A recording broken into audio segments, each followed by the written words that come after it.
नाज़रीन अस्सलाम वालेकुम, मैं हूँ इमरान वसीम। नाज़रीन, प्रोग्राम में सबसे पहले तो बात कर लेते हैं जो सनम जावेद की रिहाई होती है और रिहाई के बाद फ़ौरी उनकी दोबारा गिरफ़्तारी हो जाती है। तो आप देखने वालों को ये बताएंगे कि सनम जावेद की गिरफ़्तारी पे फूट क्यों पड़ी है तहरीक इंसाफ में, और फिर दोबारा गिरफ़्तारी क्यों दी गई।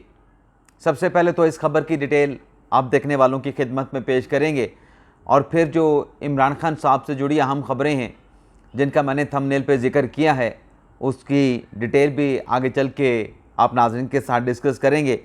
अक्सरियती फ़ैसला भी, उसका भी तज़किरा करेंगे। लेकिन प्रोग्राम का आगाज़ करने से पहले आपसे दरख्वास्त करेंगे कि चैनल को सब्सक्राइब कर लें, बेल आइकॉन का बटन प्रेस करें, और अगर आपको वीडियो पसंद आती है तो इसको लाइक भी करें और अपने दोस्तों के साथ शेयर भी करें।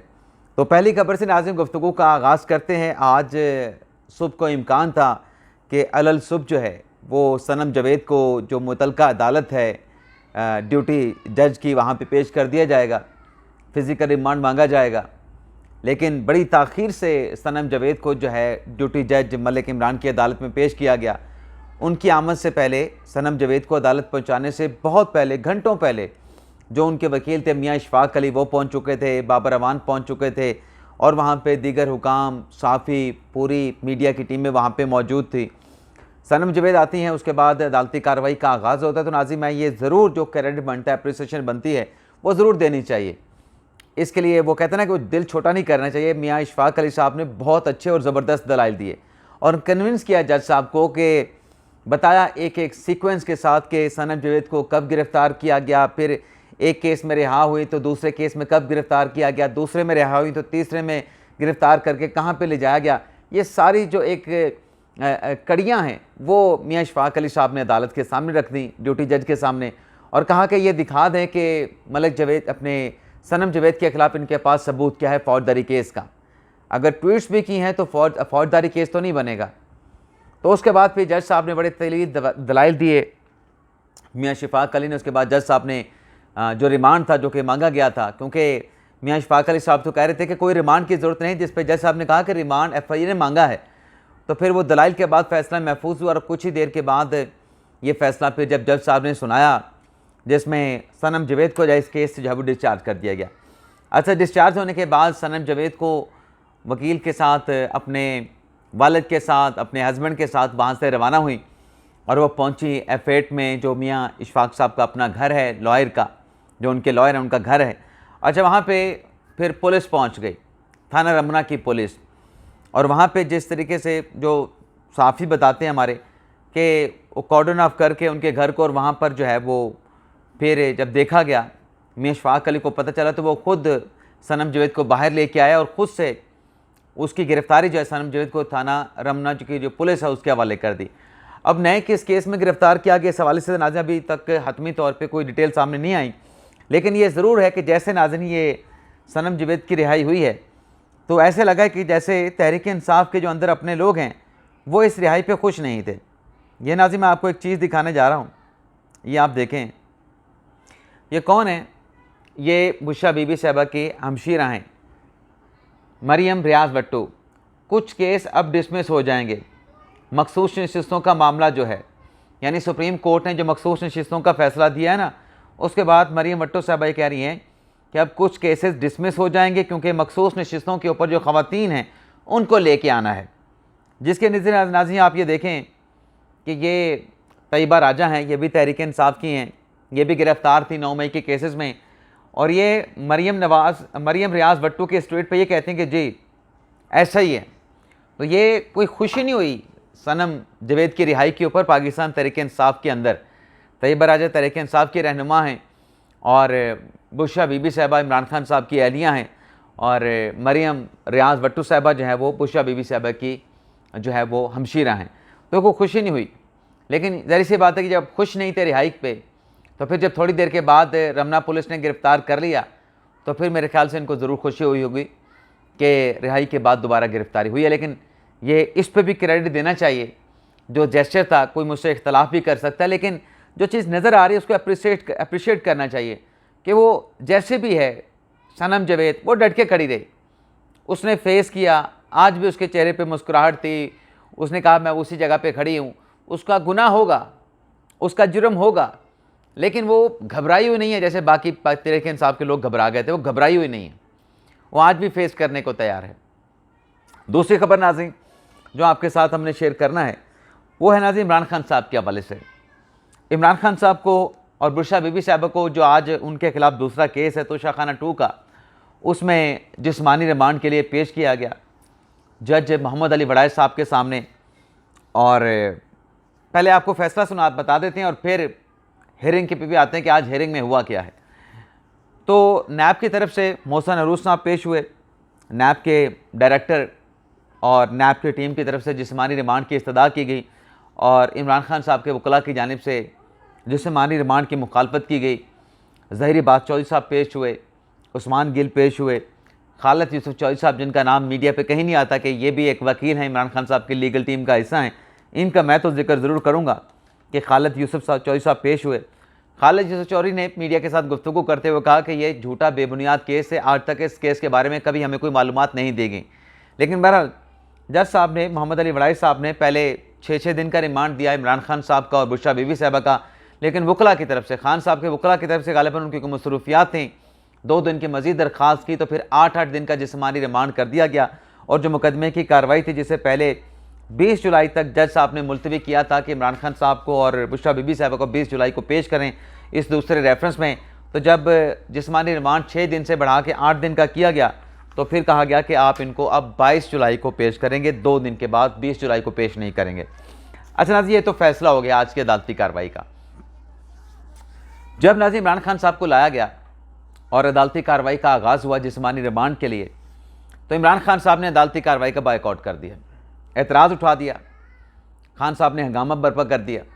खान साहब ने जज साहब से मुकालमा किया कि मीडिया क्यों नहीं है, मीडिया को एक्सेस दी जाए, मीडिया को बुलाया जाए। अगर मीडिया को नहीं बुलाएंगे तो अदालती कार्रवाई आगे नहीं बढ़ेगी और मैं भी अदालती प्रोसीडिंग से वॉकआउट कर जाऊंगा। जज साहब ने कार्रवाई रोक दी। जज साहब ने मीडिया के नुमाइंदों को बुलाया और जब नाज़रीन मीडिया के नुमाइंदे दोबारा कमरा अदालत में हाजिर हुए, फिर ये जो जिस्मानी रिमांड की कार्रवाई थी इसके ऊपर प्रोसीडिंग का आगाज़ हुआ।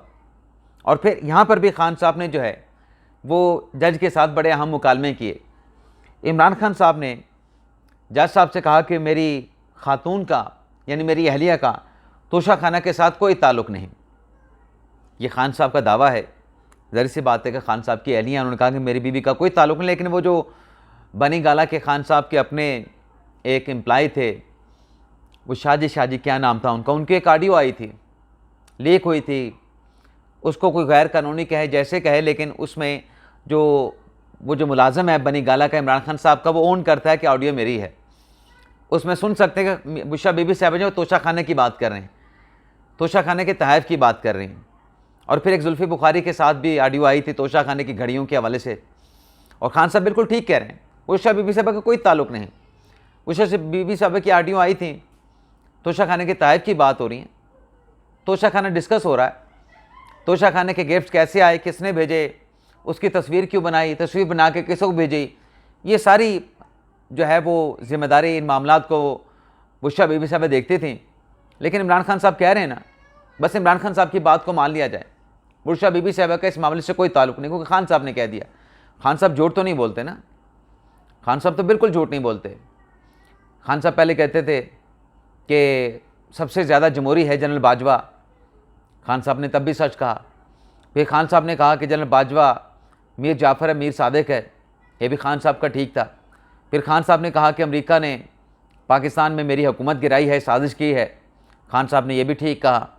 और फिर खान साहब ने यह भी ठीक कहा कि अमेरिका की तरफ से ऐवान नुमाइंदगान की जो करारदाद है ये आंखें खोल देने के मुतरादिफ है।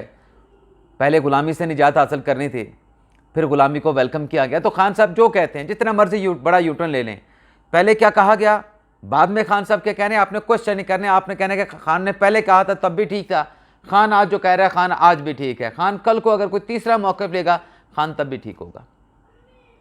मैं माफ़ी चाहता हूँ, मैंने यहाँ तक चला गया, माफ़ी चाहता हूँ। आगे उसने खान साहब ने कहा कि जजेस पे बड़ी जिम्मेदारी, मैंने कुरान पाक पढ़ा है कि जजेस पे बड़ी जिम्मेदारी डाली गई है।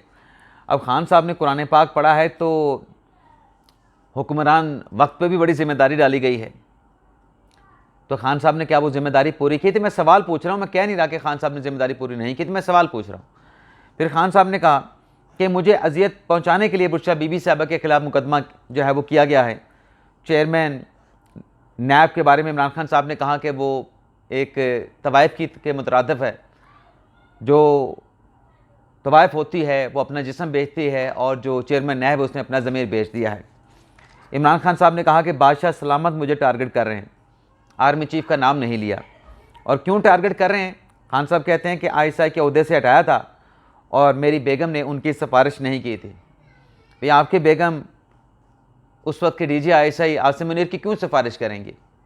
क्यों सिफारिश करेंगी बुशरा बीबी साहबा आसिम मुनीर शाह साहब की? इसलिए नहीं करेंगी कि वो सारा कच्चा चट्टा जो लेके आए थे इमरान खान साहब के पास, जनरल आसिम मुनीर साहब,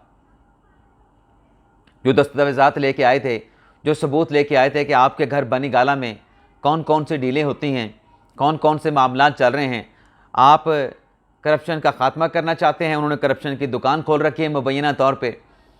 तो जब उन्हीं के ख़िलाफ़ सबूत लेके आए थे जनरल आसिम मुनीर शाह साहब, तो उन्होंने क्या सिफारिश करनी थी इमरान खान साहब से, आसिम मुनीर शाह साहब की, कि इनको DGI के अहदे से ना उठाएं? वो तो आपको दिखाने के लिए आए थे कि आपके घर में मुबैना तौर पर ये सब कुछ चल रहा है। आप अवाम को कुछ बता रहे हैं, आपके घर में कुछ और ही फिल्म चल रही है, उससे मुख्तलिफ फिल्म चल रही है जिसकी आप अगेंस्ट है। आपके घर में वो सब कुछ हो रहा है, जो आप ख़त्म करना चाहते हैं आपके घर में वो सब कुछ किया जाता है। तो उनकी क्या सिफारिश करनी थी? फिर कहते हैं कि वो जो ज्वेलरी सेट जिसका पहला हमारे खिलाफ तोशा खाना का रेफरेंस बनाया गया, वो आज भी हमारे पास मौजूद है। तो भाई वो मौजूद था तो आप पेश करते। जज साहब ने, जज मोहम्मद बशीर ने अपने फैसले में लिखा कि सबसे बड़ा सबूत था आपकी बेगुनाही का, लेकिन आपने वो जो सेट था ज्वेलरी का जिसकी मालियत 3.25 अरब रुपये लगाई गई, आपने पेश ही नहीं किया। आपने 1 करोड़ 80 लाख की मालियत लगाई, हुकूमत ने 3.25 अरब की मालियत लगाई। दोनों सही नहीं होंगी, ना 1 करोड़ 80 लाख वाली ठीक होगी, ना 3.25 अरब वाली ठीक होगी। लेकिन आपको चाहिए था भाई ऐसा नेकलेस, ऐसा ज्वेलरी का सेट जो अजाब का बायस बन रहा हो, आपकी अहलिया को जेल में धकेल रहा हो। आपको चाहिए था मुंह पे मार देने आपके कि ये पड़ा ज्वेलरी का सेट, हमें नहीं चाहिए, ये वापस ले लो, हमारे पैसे भी ना दो, हमें नहीं चाहिए। इज्जत में तो इंसान ये सब कुछ कर देता है, सब कुछ बेच देता है अपना, लेकिन आपने वो सेट सीने से लगा के रखा। आज जब सज़ाएँ हो चुकी हैं, ठीक है, वो सज़ाएँ जो अपना तोशा खाना में आपको हुई उसमें आपकी ज़मानतें हो गई, लेकिन केस तो अभी पेंडिंग पड़ा है इस्लामाबाद हाई कोर्ट में। वो केस तो आपके, मैं कहते हैं, गले का फंदा है। तो दे देते सेट, क्यों संभाल के रखा था? फिर कहते हैं कि जंगल के बादशाह ने बहुत कुछ, ये सब कुछ करवाया। तो जंगल के बादशाह ने भी आपको वज़ीर आज़म भी बनाया था, और उसी जंगल के बादशाह के खिलाफ आपने फिर क्या किया? क्या किया उस जंगल के बादशाह के खिलाफ आपने, जिसने आपको वज़ारत उज़्मा की कुर्सी पे बिठाया? मोहसन कुश। तो खान साहब पहले जो भी मुकालमे हुए, जज साहब ने 8-8 दिन का जिस्मानी रिमांड दे दिया। और फिर जो लाहौर से पुलिस आई थी इमरान खान साहब से तफ्तीश करने के लिए, जो 9 मई के केसेस हैं, उसमें फ़ैसला कर लिया 16 मुकदमात हैं इमरान खान के खिलाफ। 16 में से 4 मुकदमात में इमरान खान साहब की ज़मानत है, 12 मुकदमात में इमरान खान साहब की आज गिरफ्तारी डाल दी गई है। 9 मई के केसेस, हम तो 3 को देख रहे थे, 12 मुकदमात में इमरान खान साहब की गिरफ्तारी डल गई है। और लाहौर पुलिस ने इस्तदा की अदालत से कि इमरान खान साहब को लाहौर मुंतकिल करना है, लेकिन जज साहब ने इसकी मुखालफत की कि सिक्योरिटी के रीज़न्स हैं, तो लाहौर तो इमरान खान को मुंतकिल नहीं किया जा सकता। बिल्कुल ठीक फ़ैसला किया है, और अदालत ने इजाज़त दी है कि वीडियो लिंक के ज़रिए इमरान खान साहब से आप तफ्तीश कर लें, वीडियो लिंक से तफ्तीश कर लें। और अब इमरान खान साहब का वीडियो लिंक के ज़रिए जिस्मानी रिमांड जो है इस केस में मांगा जाएगा। तो एक तरफ नाज़रीन ये भी डेवलपमेंट हुई है। इसके अलावा नाज़रीन, जो सुप्रीम कोर्ट ने फ़ैसला दिया मखसूस नशिस्तों के हवाले से, उसके बाद आज तहरीक इंसाफ में यह दावा किया है असद कैसर साहब ने कि उनके जो MNA हैं अमीर सुल्तान, उनको अगवा कर लिया गया है, झंग से उनका ताल्लुक़ है। और अब असद कैसर साहब ये कहते हैं कि ये अगवा होना अमीर सुल्तान MNA का ये महाजराई का पैगाम है। अब हम मज़म्मत नहीं, अब हम मुज़ाहमत की सियासत करेंगे और आज़ादाना हमारे MNAs को सियासी जमात में शमूलियत के हवाले से फ़ैसले करने दिए जाएँ, उनके रास्ते में किसी किस्म की रुकावट खड़ी ना की जाए। इसके अलावा नाज़रीन, पेशावर में सीनियर सहाफ़ी हसन ज़ेब जो अपने भाई के साथ गाड़ी में जा रहे थे, नामालूम अफराद ने फायरिंग करके सहाफ़ी हसन ज़ेब को जो है वो कत्ल कर दिया है और उनके जो भाई थे साथ में जो गाड़ी चला रहे थे वो महफूज रहे और पुलिस ने इस वाक़े की तफ्तीश जो है वो शुरू कर दी है।